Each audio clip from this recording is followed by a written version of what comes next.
You're an asshole, then. Go watch it. Drinks up here. Yeah, who's this? That's the me. kids? That's me. You got a little... Yeah, wait. Yeah, there's a little rum in there.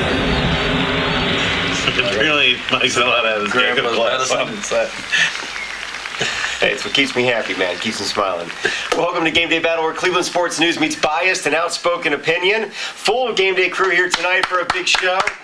There is a lot to hit around the world of sports. We first got the draft, the NFL draft. We had the big live show at Bamboozles. Yeah. We want to thank Bamboozles again for a great night. And for those that joined us, you got to have some of their food, drinks. Service was great, and of course, go back because they're that way all the time. That buy one get one free drink special every Thursday, every Saturday from 8 to 9.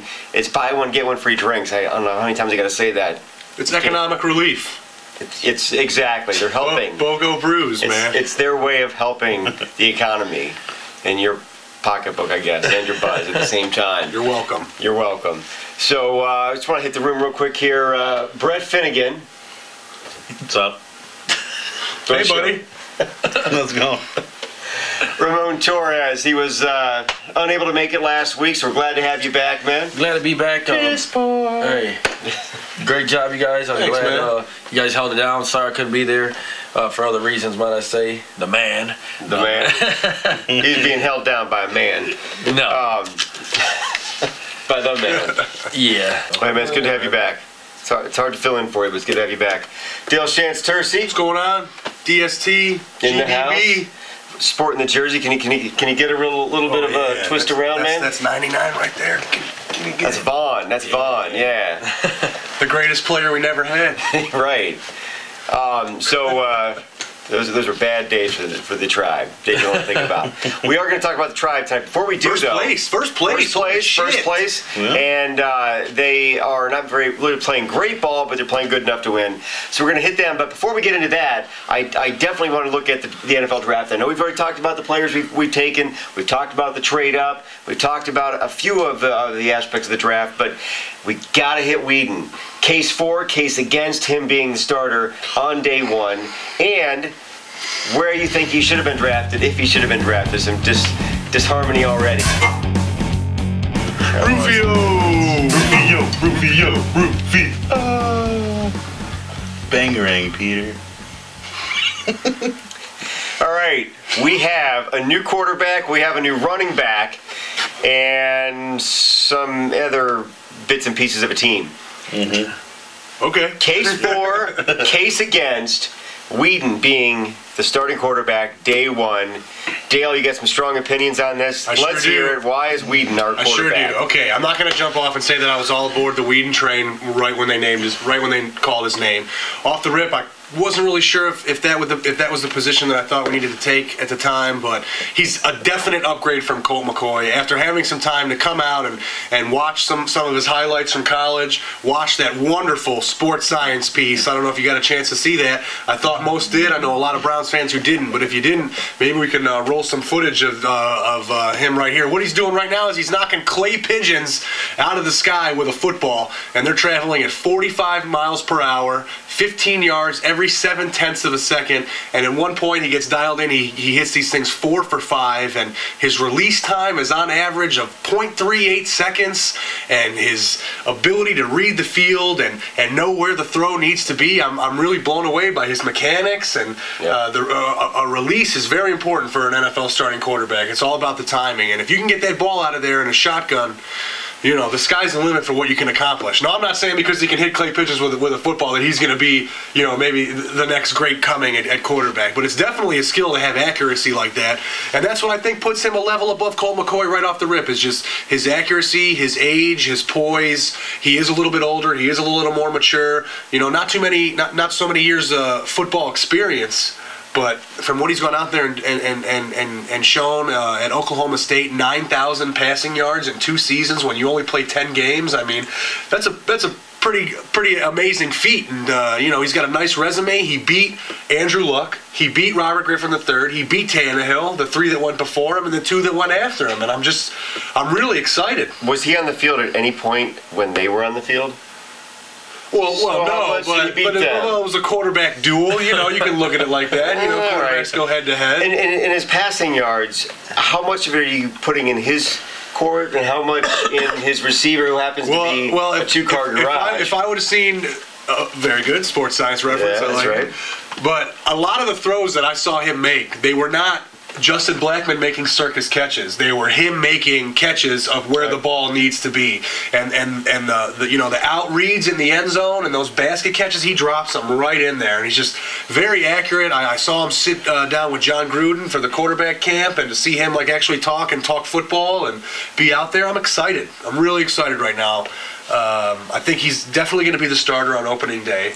They didn't draft a 28-year-old to sit and hold a clipboard behind Colt McCoy. If anything, they'll bump down to make Colt round number 2 and maybe have him compete a little bit. But ultimately, I think Brandon Weeden is about to be the man in Cleveland, and I'm aboard.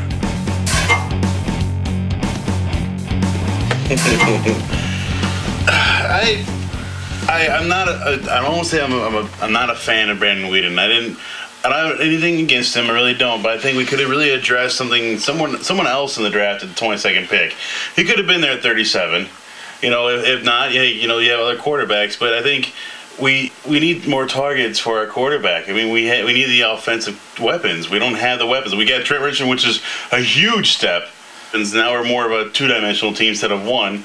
I just think we should address maybe a wide receiver at this time, you know, just to get the offense rolling. You like the Trent Richardson pick, right? I love the Trent Richardson pick. Would you have preferred Blackmon and then Weeden? Keep that tandem together? I truly do love the Colts picking up Andrew Luck and then his 4-year tight end, you know, to help him out too. I do love that pick that those two did. Yeah, I wouldn't have minded that. We had that opportunity. Instant chemistry. That the instant chemistry. Yeah, move. I always talk about chemistry, and you know, this team needs to be chemistry, and to have those two, then I wouldn't have a problem with drafting Brandon Weeden. That is a chemistry. You know, they have this kind of that central type thing. Now I don't know. I'm not.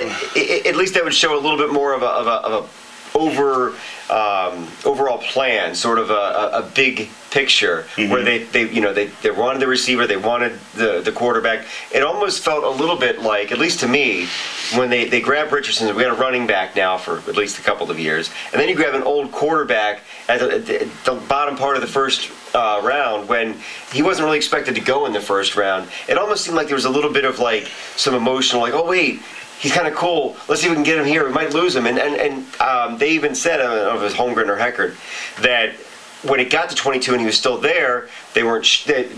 They talked about it, but decided he may not be there in the second round, so they're just going to get him now.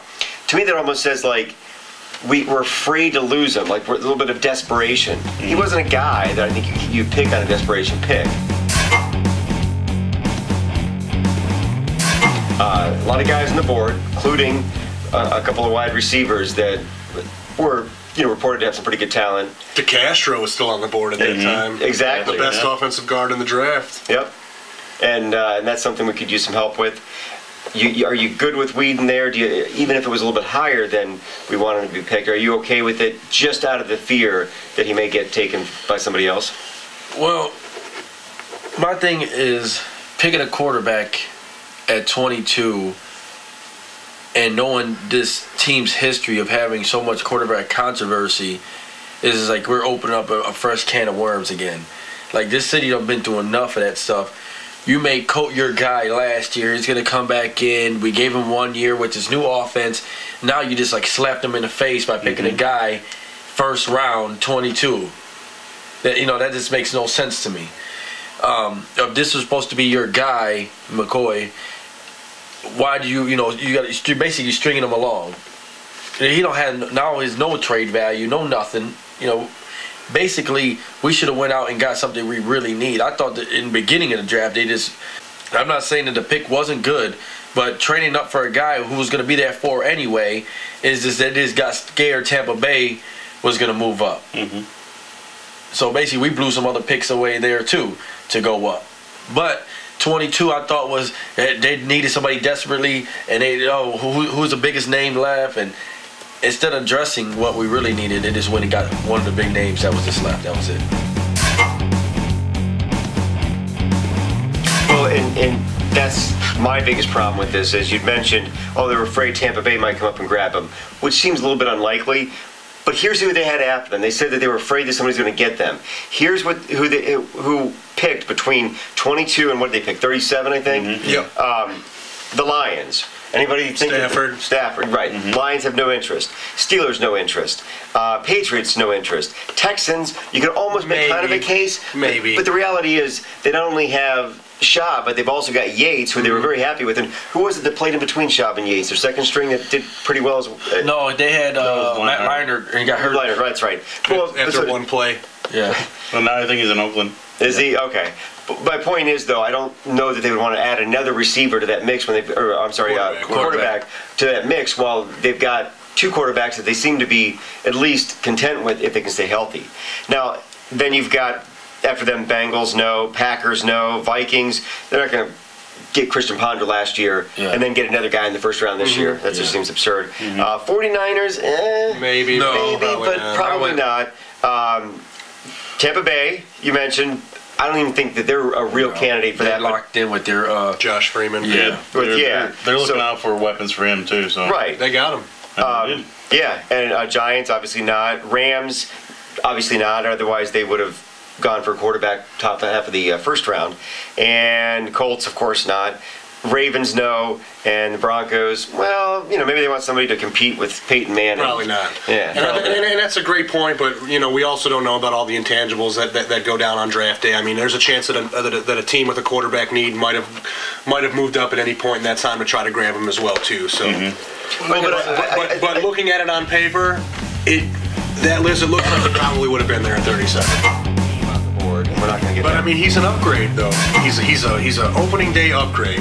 Yeah, but then opening day upgrade, right? I know where you're going, Ramon. I know you're going to like week 4 to where he's not doing so well. And guys are going to want Colt McCoy to come in. I'm not talking about week 4. I'm going to talk about 4 years later.